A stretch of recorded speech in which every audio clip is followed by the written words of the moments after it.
Soyuq qış gecəsi idi. Neçə gündən bəri yağan qar Küşvərin gecələdiyi xarabanın uçuq divarlarını basmış, daş torpağı dondurmuşdu. Son vaxtlar dilənçi qadın burada qala bilmirdi. Neçə müddət idi ki, o, hamam külxanaları başında, çörəkxana divarları dibində gecələyirdi. Ancaq özü kimi yurdsuz arvad və kişilər əlindən buralarda da yer tapmaq çətin idi. Doğum vaxtı yaxınlaşan, hamilə küçə qadınının həddən artıq böyümüş qarnı səfillərin gülüş və məsxərə hədəfi olurdu. Hərə ona bir söz atır, bir tənə vururdu. Küşvər özündən daha artıq bətnindəki uşağın donmaması üçün hər şeyə dözür, başına endirilən qapazlara, böyrünə vurulan təpiklərə baxmayaraq, özünü ilıq gülşələrə soxur, qızdırdığı nəfəsini donmuş ovucularına ovxurur, sonra da əllərini əndamına sürtərək daxilindəki məxluqu isidirdi. Bu gecə o, həmin ilıq bucaqlarda da qala bilmədi. Daxilini kəskin sancılar doğrayırdı. Qadının vaxtı tamam idi. Lakin küçədə, qar içində, boran altında, ən çoxu isə səfil insanlar arasında doğmaq istəmirdi. Burada onun uşağı donardı. Boran və şaxtadan olmasa da, bu adamların buz kimi soyuq, tənəli nəfəslərindən donardı körpəsi Küşvərin. Bəs haraya gedəydi? Canını dişinə tutub gecə yarısı Maralandan Şişgilana gəldi. Qarla örtülmüş küçələrdə, qaranlığa batmış dərbəndlərdə, çoxdan çıxdığı kiçik həyəti, doğuluşu üçün bu qədər əziyyət çəkdiyi tifilin atasının evinin zorla axtarıb tapdı. Küşvər dünyaya gətirmək istədiyi bu məchul məxluqun anası idisə, Ağaqulu da atası idi. Hər halda bu ağır yükü ikilikdə yerə qoya bilərdilər. Belə bir fədakarlığı Ağaquludan tələb etməyə Küşvərin, onun balasının haqqı var idi. Lakin kişi onları qəbul edəcəkdimi? Qadın bu suala cavab tapmamış mənzilə çatdı və burada yazığın ümidi puç oldu. Ağaqulunun evi öz yerində yox idi. Küşvərə əvvəl ani xoşbəxtliyi vermiş, sonra isə onu yenidən bədbəxt etmiş o köhnə bina uçmuşdu. Evin yerində ağ qar içində xarabalıq qaralırdı. Bəs indi nə edəydi Küşvər? Zavallı qadın bir müddət yeriməyə özündə taqət tapmadı. Məchul aləmə açılan müthiş yol kimi qarşısında qaralan uçuq pəncərə önündə qaldı. Sonra yavaş-yavaş hərəkətə gəldi. Addım-addım həyətdən çıxdı. İndi Küşvərin yarı açıq gözlərində yalnız bir kölgə titrəyirdi. Kəcil qapısı. Qüllə altına çıxanda ağrısı şiddətləndi. Artıq yeriməyə taqət qalmadı, dizləri büküldü. Yarı bihuş halda yerə yıxıldı. Bir qədərdən sonra olan qalan qüvvəsini toplayıb yenə qalxdı. Yeridimi, süründümü, zor, güc, birtəhər qarla örtülmüş Tehran yoluna çıxdı və üzü qoyulu qar üzərinə düşdü. Şaxtalı havanı ciyərlərinə doldurdu. Dərindən kök sötürmək istəyirdi ki, yanından ötən bir minik maşını qar üzəri ilə sürünən çadırasının ətəyini basıb keçdi. Küşvər nəfəsini dərməyə macal tapmayıb, huşunu itirdi. Ahı da çəkilməmiş qaldı. Nə qədər qar üzərində qaldığını bilmədi. Handan-hana başının yavaş-yavaş silkələndiyini, qulaqlarının, gicgahlarının ovuşdurulduğunu, əllərinin ovxurulduğunu hiss etdi. Ahəstə-ahəstə kipriklərini araladı. Uzun qaranlıqdan sonra alacalanmış gözləri fəcrin lacivərd təbəssümü ilə işıqlandı. Bu nə idi? Bəlkə ikinci həyat deyilən aləm idi. Yoxsa bu bir röya idi, xülya idi. Hər nə olur olsun, yaxşı idi. O qədər yaxşı ki, Küşvər bir anlığa hər şeyi unutdu. Hətta özünü də, öz mühitini də elə unutdu ki, nə daxilindəki istini duydu, nə xaricindəki şaxtanı hiss etdi. Ətraf əfsanələrdə olduğu kimi bəyaz bir örtüyə bürünmüşdü. Yerdə, göydə hər şey sadə və təmiz idi. Ana südü kimi. Bu ağappaq kainat qoynunda Layla tək şirin bir nəğmə eşitdi. Qızım, sənə nə olub bala? Küşvər yavaş-yavaş gözlərini açdı. Başı üstünə əyilmiş mehriban bir qoca siması gördü. Onun saçı saqqalı, bığları, qaşları yaşındanmı, yaxud quşbaşı yağan qardanmı tamam ağ idi. Yalnız geniş açılmış gözlərində qara bir kədər yanırdı. Qocanın yanında ağ fayton durmuşdu. Ağ atların burun pərələrindən ağ buxar çıxırdı. Küşvər körpə uşaq kimi gülümsədi. Qoca ehmal onu yerdən qaldırdı. Faytona oturtdu. Üstünə kürk saldı. Sonra daha mehriban səslə soruşdu. Hara aparım səni qızım?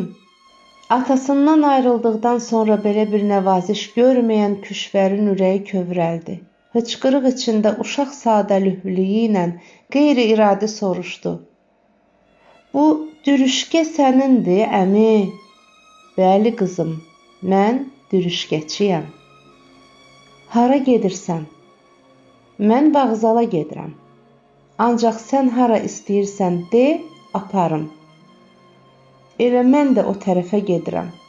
Ora apar məni. Evin oradadır, deyə qoca sual edici nəzərlərlə ona baxdı. Küşvər üzünü qar içində nəhayəti görünməyən uzun küçəyə zilləyib, hə, oradadır, dedi və söhbəti dəyişmək istədi. Ancaq əmican, mənim pulum yoxdur. Mən səndən pul istəmirəm ki, qızım, tək ki sən tez evə çatasan, bu boranda çöldə qalmayasan. Qoca atları qırmacıladı. Fayton silkələndi. Qalın qar üstündə sürüşdü. Yumşaq oturacaq, yırğalandı. İsti kürk içində büzüşmüş Küşvərə elə gəldi ki, o beşikdə yatmışdır və şirin yuxu görür. Bu röyada mehriban insanlarla dolu ağappaq bir aləm gülümsəyirdi. Ah, həqiqətən, dünya yaxşı insanlardan xali deyilmiş. Yoxsa bu ağır həyat tamam dözülməz olardı.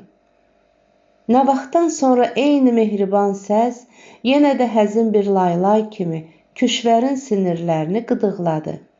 Qızım, qızım, Gülüstan bağının yanındayıq. Vağzal xiyabanı başlayır. Sən hara gedəcəksən? Küşvər istər-istəməz göz qapaqlarını qaldırdı. Alatoranda işıqlanan ətrafı süzərək pıçıldadı. Elə bura, əmi. Eviz hardadır? De, sürüm ora, qızım. Evimiz elə buradadır, əmican, daha zəhmət çəkmə. Küşvər əli gələr gəlməz, kürkü qaldırdı. Ayağı gedər getməz, yerə düşdü. Dili deyər deməz, inildədi. Mən yetişdim. Çox sağ ol, əmican. Allah sənə ömür versin, balalarını saxlasın. Allah sənə də kömək olsun, qızım. Qoca yenə nə isə demək istədi. Lakin müsafirinin başını aşağı salıb arxaya baxmadan tez uzaqlaşmaq cəhdini sezərək daha dinmədi. İstər-istəməz atların cilovunu çəkdi. Fayton düz, geniş yolla getdi. Onun müvəqqəti sərnişini çoxdan tapdanmış, lakin indi qarla örtülmüş köhnə, dar, əyri cığıra düşdü. Küşvərin becid yerimək səyi yalnız fayton tərpənənə qədər kifayət etdi. Birdən dayandı, qeyri-ixtiyari çığırdı. Ayaqları yerə mıxlanan kimi oldu. Gövdəsi isə təlatümə düşmüş, qayıq təki ləngər vurdu. Zor güclə müvazinətini saxlaya bildi. Qaranlıqlaşmış gözləri ilə dürüst müəyyən etmədiyi bir istiqamətdə büdrəyə, yıxıla, bir ayaq bədənini sürməyə başladı. Nə qədər getdiyini bilmədi. Birdən təpəsinə qapaz dəyər kimi oldu. Qulaqlarında tıqqıldayan qırıq səslərdən diksindi. Gözlərini açdıqda sol əlini ona çoxdan tanış olan bir qapının təqqülbabında gördü. Sağ əli isə möhkəm surətdə qarnını sıxmışdı. Soyuq tər basmış sapsarı alnını üstündə qırmızı fənər yanan abı qapıya dirədi Küşvər. Bir qədər keçmiş qapı açıldı. Küşvərin başı kəndarda durmuş qabarıq sərt sinəyə düşdü. Ətli, kobud iki əl onun çadırasını qaldırdı. Kişi və qadın səsi arasında yarı nazik, yarı yoğun bir səs, heyrət və nifrət dolu ahənglə xırıldadı. Küşvər başını qaldırdıqda gözləri Baloğlanın ürgüc çəkilmiş üzünə dikildi. Küşvər iki əli ilə qarnını sıxdığı halda yanıqlı bir nalə qoparıb astanaya yıxıldı. Gözlərini açdıqda başı üstündə bir dəstə qadın gördü. Bunların bəzisi ona tanış idi. Ancaq içlərində ilk dəfə gördüyü təzə xanımlar da vardı. Küşvər özünə gələr gəlməz Rəisə xanım üstünə çığırdı. Hələ bu nə oyundu, Tümbətün oğlunun qızı? Səni zindandan çıxartdırdım. Qanını pulla satın aldım, evimə gətirib geyindirdim, yedizdirdim, içirtdim. Dibdə də borclu qoyub qaçdın. İndi üstümə küçükləməyə gəlibsən. Yoxsa bura sənin üçün mamaxanadır, nədir? Rədd ol, elə itil burdan ki, izin tozun da qalmasın. Küşvər inildiyib nə isə demək istədi, lakin göz yaşları onu boğdu. Səsi çıxmadı. Keçi balası təzədən ona hücum etdi. Kiri köpəyin qızı, hələ mənə dua elə ki, ajan çağırıb səni əmniyyəyə vermirəm. Sonra da bir gözü Küşvərdə olduğu halda digər gözünü Baloğlana ağartdı. Sən niyə bunu buraxdın həyətə gədə? Tez sürü at eşiyə. Baloğlan astanaya yıxılmış hamilə qadının üstünə yeridi. Eyni zamanda onları dövrəyə almış xanımların içindən Küşvərin tanımadığı və bu qadınlara oxşamayan uca boylu, geniş sinəli, ağ bənizli ciddi baxışları olan, doğulu əndamına ipək don geymiş, ətli buxağına bir neçə risə mirvari salmış, qulaqlarına bahalı sırğalar taxmış bir qadın irəli çıxdı. Baloğlanın qarşısında duraraq, barmaqlarında bir neçə üzük parıldayan əlini yuxarı qaldırdı. Cahan xanım Təbrizin qərbində, Marağa yolu üstündə xeyli torpağı olan varlı və məruf bir malikin yeganə övladı idi. Qız hələ uşaq ikən anası ölmüşdü. Artıq qocalmaqda olan atası da bütün kəndlərini satıb pulunu bankda Cahan xanımın adına keçirmiş, yalnız böyük bir kəndi saxlayaraq orada oturub qızını böyütməklə məşğul olmuşdu. Cahan xanım ağ, totuq, qəşəng bir qız idi. Eyni zamanda ərköyün, tərs və inadçıldı. Başına bir fikir düşdümü, bütün aləm onu öz inadından döndərə bilməz. Necə deyərlər, ölsə də, qalsa da öz istədiyini yerinə yetirərdi. Bu zaman Cahan xanımın qabarıq sinəsi görük kimi qalxıb enər, ətli buxağı titrər, incə dodaqları əsəbiliklə əsər, uzun qara qaşları kaman tək dartılar, geniş açılan mavi gözləri oynaq parıltı ilə alışıb yanardı. Balaca xanımın siması bu şəklə düşdükdə artıq heç kim, hətta qoca Malik özü də ona bir söz deməyə cürət etməz, hamı həyəcan içində qızın öz istədiyini edib sakitləşər, adi halına qayıtmasını gözlərdi. Ata qızının inadcıllığından az hirslənər, əksər hallarda bir qədər də nəşələnərdi. Yalnız bircə söz deyərdi.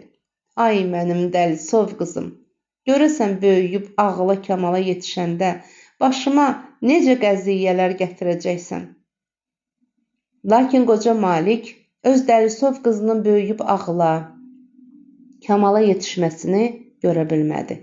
Cahan xanım 16 yaşına addım atanda atası o biri dünyaya qədəm qoydu. Qoca Malik bütün var dövləti ilə bərabər ömrünü də qızına bağışladı. Ətrafdan gəlmiş qohum-qardaş mərhumu dəfn edib ehsanını verdikdən sonra Cahan xanıma nə qədər dil töküb kənddəki ev eşiyini sataraq şəhərə köçməsi üçün yalvardılarsa da yetim qız buna razı olmadı. Mən heç yana getməyəcəyəm, elə burada qalacağam, deyə o qabarıq sinəsi ilə tez-tez tövşüyərək, ətli buxağını, incə dodaqlarını titrədərək, uzun qara qaşlarını kaman kimi dartıb, mavi gözlərini parıldadaraq, ayaqlarını yerə diriyib, atı evində qaldı. 2 il tək yaşadı. 18 yaşında isə heç kimlə məsləhətləşmədən, daha doğrusu heç kimin məsləhətinə qulaq asmadan ərə getdi. Gənc Malikə xanım atasının vəfatından biraz sonra kəndə xidmətə gəlmiş Əmniyyə Setvani Yekkumunun arvadı oldu. Onun əri Həmid Həmədani təkcə xarici görünüşü ilə deyil, əda və hərəkətləri ilə də kişidən daha artıq qadına oxşayan 30 yaşlarında orta boylu, dolu bədənli bir adam idi. Kiçik əmniyyə zabitinin daha bir xüsusiyyəti vardı. Lovğa olduğu qədər də yaltaq idi. Zahirən nə qədər şəli idisə, daxilən o qədər də boş idi. Bu sifət ümumiyyətlə onun həmpeşələrinin əksəriyyətinə xas olsa da, Həmədanidə özünü xüsusi biruzə verirdi. Kəndlilərlə əndazədən qıraq, kobud rəftar edir, yarı fars, yarı Azərbaycanca qaba söyüşlər söyürdü. Kənddə qulluq elədiyi qısa müddətdə çoxlu təzə qayda qanun çıxarmış, rəsmi və qeyri-rəsmi vergi töycü qoymuşdu.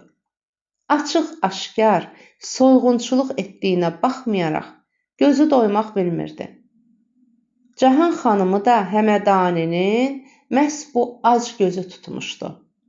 Yeni Əmniyyə Setvanı kəndə gəldiyi gündən yetim, varlı Malik qızının ətrafında dolanmağa başladı. Cahan xanımın malikanəsinə qədəm qoyduğu birinci axşam sol əlini incə bığlarına çəkib sağ əlində tutduğu tatarını uzunboğaz çəkmələrinə vuraraq fars ləhcəsi ilə pozuq Azərbaycan dilində dedi: "Xanım, bəndə bura sizin xidmətinizə təşrif gətirdi. Buyuruq sizdən, qulluq bizdən." Bu, o söyüş söymək istədi, ancaq özünü saxladı. Rəiyyəti ilə sərt rəftar eləmək lazımdır. Gərçi əmruza itaət eləməsələr, ya vergi töycüləri xah məhsulət ilə, xah pul ilə gecikdirsələr, ya inki xanımı aldadıb az versələr, siz mənə buyurun, gönlərini soyub canlarını alaram pədər-suxtələrin. Yəni, ərzim odur ki, tək, zərif xanımsız, cənabınıza bu rəncbər tayfası ilə köftüqü eləmək zəhmət olar. Sizə bu işləri görməyə zində bir şəxs vacibdir və bəndə fərmanuza müntəzirəm. Özümdəki dövlət məmuri. Setvani Yekkum danışdıqca Malikə xanım pünhan onu süzür, sözlərindən daha çox danışıq ədasına, özündən daha artıq pal-paltarına diqqət yetirirdi. Həmədaninin əyin başındakı şit parıltı Cahan xanımın hələ çox az şey görmüş gözlərini qamaşdırırdı.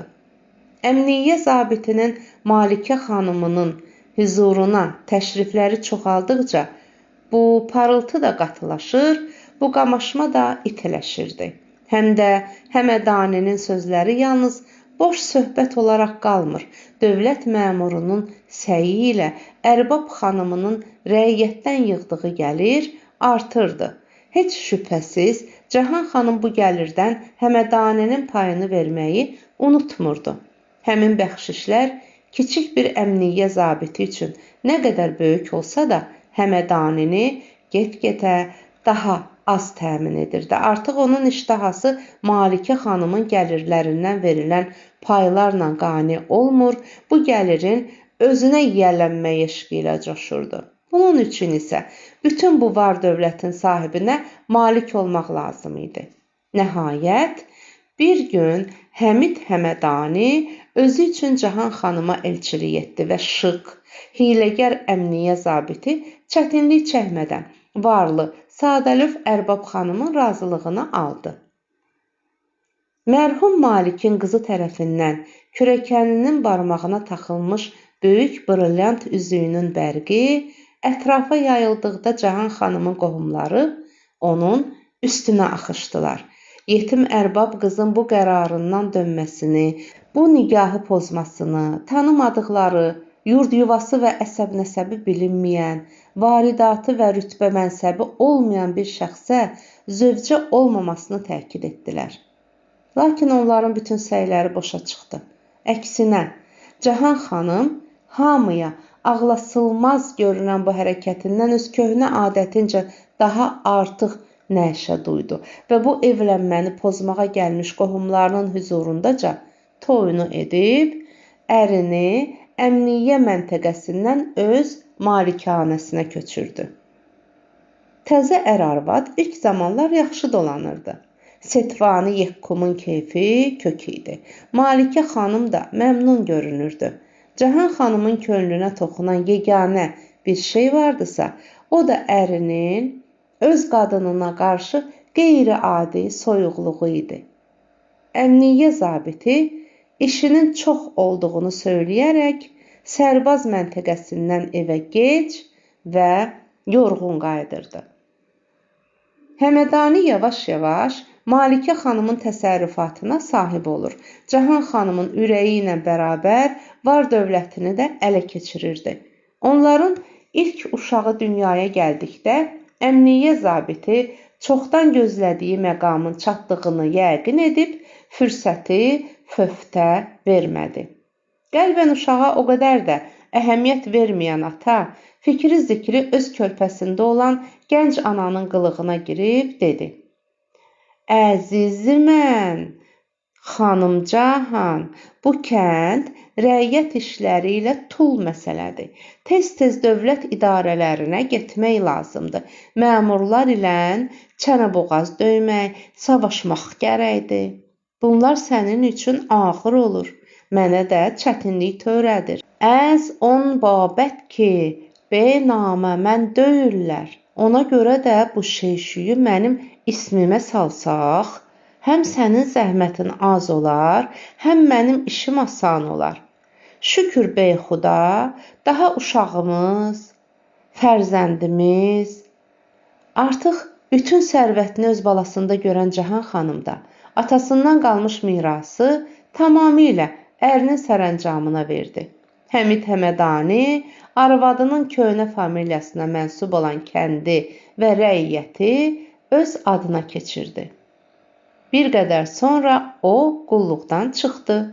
Kiçik əmniyyə zabiti Malik Ağayi Həmədani oldu. Hərçənd şıq hərbi libasdan ayrılmaq sabiq Setvani Yekkum üçün ağır idi, ancaq tərəzinin bu biri gözünə qoyulmuş var dövlət o pal-paltardan qat-qat ağır gəlirdi.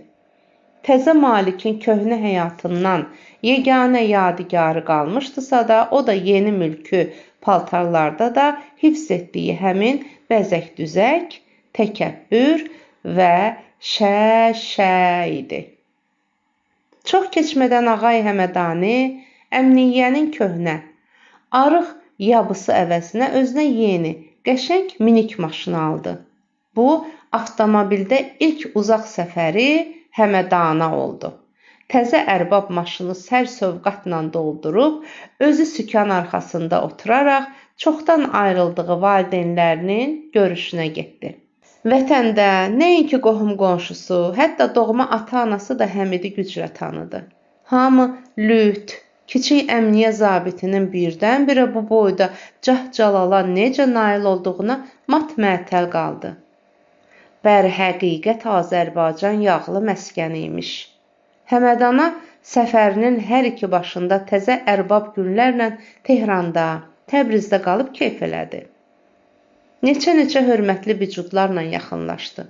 Bundan sonra Ağay Həmədaninin avtomobili tez-tez Təbriz küçələrinin qonağı, qaşı bəsməli xanımlar, saqqalı hənalı hacılar bu maşının sərnişini oldu. Ərinin tez-tez Təbrizdə gedib günlərlə orada qalması və evə sərxoş, tab-təvansız qayıtması Cahan xanımı yavaş-yavaş narahat edirdi. Təzə ərbab şəhərdə nə qayırırdı, kimlərlə oturub dururdu. Bəlkə onun məşuqəsi vardı. Bu müəmmalı fikirlər keçmiş Malik Qazının ürəyini sıxırdı. Ancaq gecə-gündüz məşğul olduğu körpə qızının ilk təbəssümləri bu qara xəyalları qovub dağıdır, əziz balasına bəslədiyi qayğı və məhəbbət içində Cahan xanım Ağay Həmədanın ailəyə göstərdiyi soyuqluğa çox etina etmirdi. Gənc ana bütün xoşbəxtliyini öz sevimli uşağında görürdü. Lakin o bu səadətdən tez məhrum oldu. Körpə ağır xəstələndi. Bir neçə günün içində halı tamamilə fənalaşdı. Ana təşviş içində ərini fövrən həkim dalınca Təbrizə göndərdi. Gün keçdi, gecə ötdü. Ancaq Cahan xanımın Təbriz yoluna dikilmiş gözləri Həmədaninin maşınının izini, tozunu görmədi. Həkim gəlmədi. Səhər uşaq keçindi. Ana saçını yolub şivən qopardı. Ata isə geri dönmədi. Cənazəni bir gün yerdən götürməyib ərbabı gözlədilər. O gün də keçdi. Yenə Ağay Həmədani gəlib çıxmadı. Nəhayət kənd əhli uşağın meyidi üzərində ananın özünü həlak etdiyini görüb, ertəsi gün axşamüstü körpəni bastırdı. Yalnız o gecə ata kəndə qayıtdı. Özü də yenə sərxoş halda, həm də həkimsiz qayıtdı. Artıq səbri tükənmiş Cahan xanım özünü saxlaya bilmədi.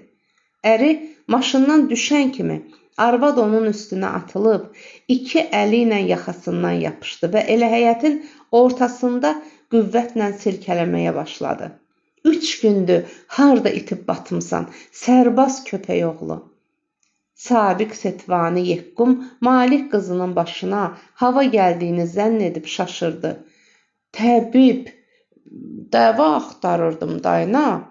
Bəhanı? Budur ha, Ağay Həmədani cibindən kiçik bir aptek şüşəsi çıxardı. Bu dəvanı gəzirdim. Ala, ver uşağa, sağalsın. Cahan xanım şüşəni alıb ərinin üzünə çırpdı. Sağalsın? Bəlkə diriləcək deyirsən, hə? Qadın hönkürtü çəkib çığırdı. Harda verim uşağa? Qəbirdə? Birdən səsi qırılar kimi oldu. Yazıq-yazıq inildədi. Yox, daha mənim balama dəva lazım deyil. Yenə səsini ucaltdı.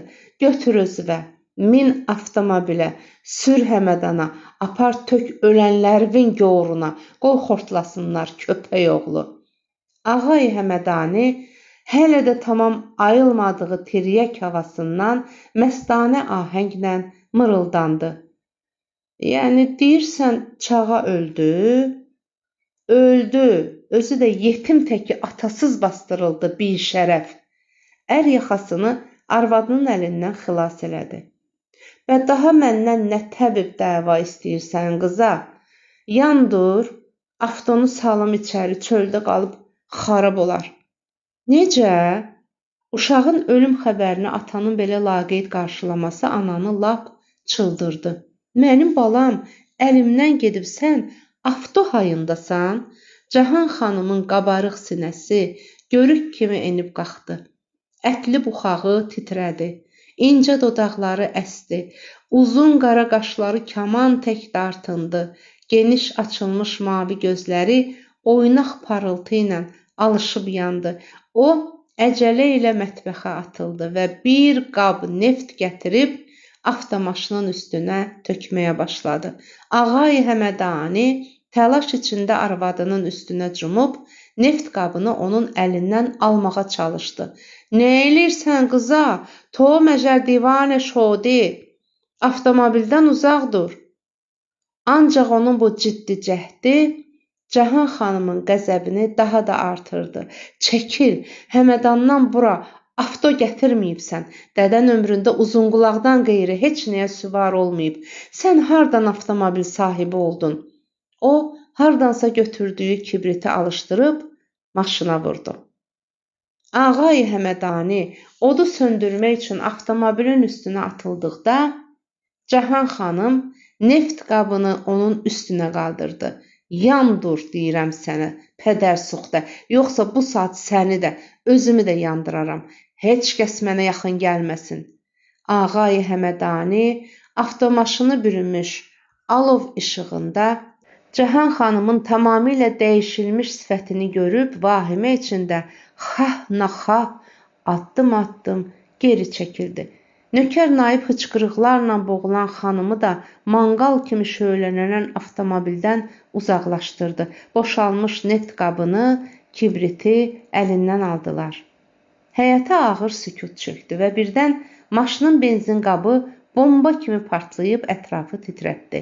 Havaya qığılcımlar səpələndi.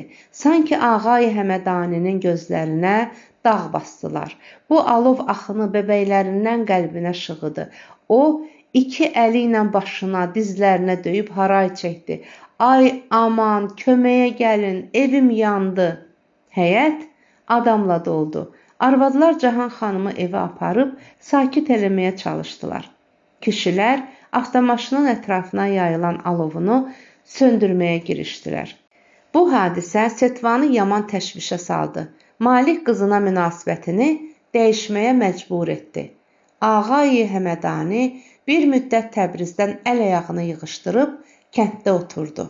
Ev eşi ilə, təsərrüfatı və rəiyyəti ilə məşğul oldu. Bir tərəfdən Cahan xanımın yan yörəsinə keçib onu dilə tutmağa, ürəyini almağa başladı. Digər tərəfdən isə kənddə öz vahid mütləq ağalığını tamam bərqərar etmək üçün tədbirlər görməyə, yeganə uşağı öldükdən sonra dünya malından göz çəkmiş Ərbab xanımdan xəlvəti, lazımi sənəd kağızlar düzəltməyə qurşandı. Tezliklə o, öz gizli nəqşələrini həyata keçirdi. Kəndlilərin belinə yüklədiyi ağır vergiləri yığıb qurtaran kimi təzə minik maşını aldı. Yenə öz işi gücü xatirinə günlərlə Təbrizdə itib batdı. Onun Cahan xanıma söylədiyi iş güc, əvvəllər yuxarıda deyilmiş həmin kağız sənədlər ətrafında dövlət idarələrində icra olunurdusa, sonralar get-gedə daha artıq, qabaqlarda olduğu kimi mey və musiqi qoynunda cərəyan edirdi. Bir qədərdən sonra sabiq əmniyyə kiçik zabiti yavaş-yavaş sabiq Ərbab xanımla da münasibətini dəyişib, daha kobud rəftar etməyə başladı. Son dərəcə laqeyd bir ər oldu. Nəhayət, bir gün Cahan xanım ondan bu tərs hərəkətin mənasını, günlərlə Təbrizdə verilənməsinin səbəbini, gecələr evə gəlməyib harda qaldığını, nə qayırdığını soruşduqda, Ağay Həmədani qaba həyasızlıqla arvadına dedi: "Əl çək də baba, qoymazsan öz işimizi görək. Axı başa düş ki, dünyada səndən qeyri də adamlar var." Necə? Elə bil Cahan xanımın başına bir qazan qaynar su tökdülər. Boğulurmuş kimi pıçıldadı. Necə? Məndən qeyri də adamlar? Hansı adamlar? Kişidən cavab çıxmadı. Qadın daha da ucadan bağırdı. Bəs onda bir yolluq itil onların yanına. Bir şərəf köpək oğlu, bir də gözüm səni burada görməsin. Sabiq Ərbab xanım qapını sabiq Setvana göstərdi. Rədd şöl pədərsuxdə. Ancaq təzə Ərbab yerindən tərpənmədi. Malik qızının bu qəzəbli əmrini həddən artıq etinasız qarşılayıb kinayə ilə hırıldadı. Deyəsən sən dəli olmusan xanım. Ağay Həmədani eyni tərzdə qapını Cahan xanıma göstərdi. Əgər burada qalmağa qərar tutmursansa, özün müşərrəf ola bilərsən. befərmayid. Sabiq ərbab xanım gözlərinə, qulaqlarına inanmadı. Nə çərənlədin? Bəli, xanım, xatirindən çıxarma ki, kənd mənimdir. Rəiyyətin ağası mənəm. Bütün sənədlər Ağay Həmid Həmədani adınadır. Sonra Sabiq Setvan loğva bir əda ilə əlavə etdi. Fəqət övqət təlxi bərayə çey lazım. Otur özün üçün evin bir guşəsində bir parça çörəyi yeyib Xudaya şükür kom. Ağay Həmədani Cahan xanımın nə söyləyəcəyini gözləmədən cəld həyətə çıxdı. Malih qızının dişləri qıcandı, dırnaqlarının ucu göynədi.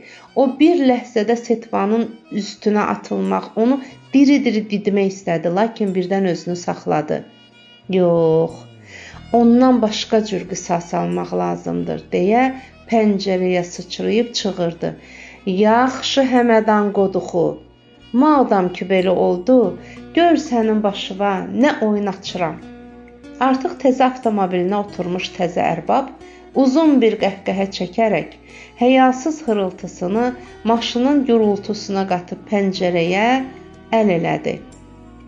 Əsəbani nəşo xanım, abbəxur, yazıqsan, sakit otur, bir parça çörəyini ye, canıma dua qıl. Ağay Həmədani niyə belə deyirdi? Nə üçün canını bir dəfəlik bu narahat xanımdan qurtarmırdı? Məyər onu boşaya bilməzdi, yoxsa arvadını sevirdi? Xeyr, Sabiq Setvani Yekqum, Sabiq Ərbab xanımdan qorxurdu. Sərsəri arvaddır deyə düşünürdü. Talağını verib qovsam, ev eşiyi uçurar, həyət bacanı yandırar, əkin taxılı, bağ bostanı tələf eləyər. Amma indi biraz zırıldayıb yumşalar. Evdə oturub mənə nə eləyəcək? Bəs Cahan xanım nə fikirləşirdi? Ağay Həmədanidən necə intiqam almaq istəyirdi? Yenə nə üçün Malih qızının qabarıq sinəsi görük kimi qalxıb enir, ətli buxağı titrəyir, incə dodaqları əsəbiliklə əsir, uzun qara qaşları kaman tək dartılır, geniş açılmış mavi gözləri oynaq parıltı ilə alışıb yanırdı. Nə üçün? Cahan xanım nə qərara gəlmişdi? O gecə Ağay Həmədani evə qayıtmadı. Cahan xanım da sübhə qədər gözünü yummadı. Səhər açılan kimi xanım eşik işlərinə baxan cavan, keçəl nökəri çağırıb əmr etdi. Bu saat Təbrizə get. Nökər başını sinəsinə əydi. Bəçeşim, axtar gör o Həmədan qoduğu hardadır, nə qayırır. Fövrən gəl, mənə xəbər ver. Ancaq o səni görməsin. Nökər çiyinlərini atdı. O boyda şəhərdə mən onu harda axtarım, necə tapım xanım? Axtarıb taparsan, avtomobilindən tanıyarsan. Pəhləvi xiyabanından keçməmiş olmaz. Restoranların, cındıxanaların ətrafında hərlən. Gör harda qalır, kimlərlə gəzib dolanır. Tez gəl mənə yetir. Nökər yenə çiyinlərini çəkib nə isə demək istədi, lakin xanım ona macal vermədi. Diləngimə qaç, özün də eşşəklə getmə, atı minib çap. Nökər istər-istəməz tövləyə getdi və birazdan sonra yəhərli at belində Təbriz yoluna çıxdı. Cahan xanımın xəbərçisi şəhərdən gecə qayıtdı. Nökər ağanın avtomobilini Kəcil qapısında bir darvaza qənşərində durduğunu bildirdi. Ancaq başına dönüm xanım, bunu sənə mənim xəbər verdiyimi heç kəs bilməsin. Yoxsa ağa dədəmin sürsümüyünü qəbirdən çıxartdırıb misraha pilləkan qayırtdırar, deyə yazıq-yazıq yalvardı. Təzə ərbab o gecə də evə gəlmədi. Malih qızı isə yenə sübhədək yatmadı. Səhər Cahan xanım həmin cavan keçəl nökəri özü ilə götürüb Təbrizə, birbaş Kəcil qapısına gəldi. Ancaq nökər burada dar bir dərbənddə azdı. Dünən axşam Ağay Həmədaninin avtomobilinin hansı darvaza qapısında dayandığını tapa bilmədi. Əsəbləşmiş xanım da çox axtarmayıb elə həmin dərbənddə qırmızı fənərli, abı rəngli bir evin qarşısında durdu. Malik qızı tərəddüd etmədən hökmlə qapını döydü. Dəyərli izləyicilər, Seyfəddin Dağlının Kəcil Qapısı romanının növbəti hissələrini dinləmək istəyirsinizsə, kanalımı izləyin, abunə olmağı yaddan çıxarmayın.